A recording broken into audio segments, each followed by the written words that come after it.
phénomènes ont caché la tramontane,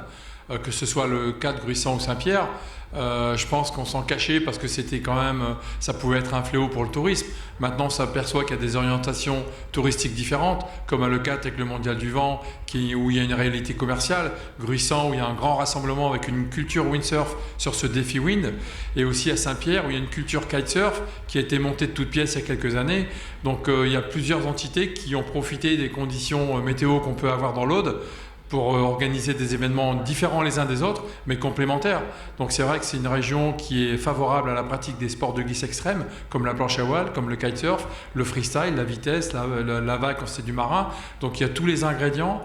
pour faire de belles étapes et pour développer l'activité extrême glisse dans l'Aude et dans le Languedoc-Roussillon. J'étais compétiteur pendant beaucoup d'années en tant que pro et après j'ai essayé de reproduire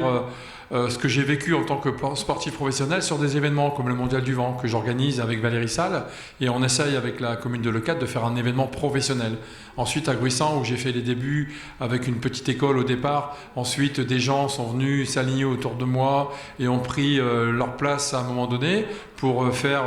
le développement aussi d'une activité sportive planche et ça c'est ce qui s'est passé en fait et puis on a abouti à un défi qui est énorme avec un grand rassemblement où il y a vraiment un très bon état d'esprit et ensuite d'autres personnes qui sont à la Saint-Pierre et qui sont installées là-bas, qui ont développé l'activité freestyle avec une école, avec une commune qui a aussi adhéré à l'idée et voilà, donc on est dans une réalité sportive de sport d'extrême glisse pratiqué dans un endroit où c'est l'endroit où il faut être pour pratiquer ce genre de sport. C'est un retour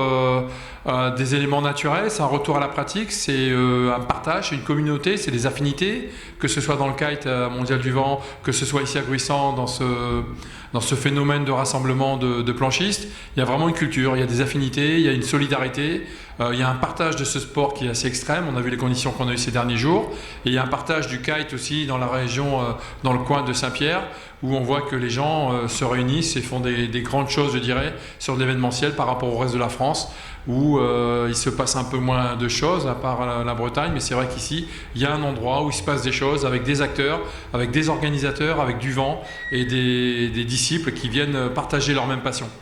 On constate après toutes ces années que la tramontane c'est devenu un atout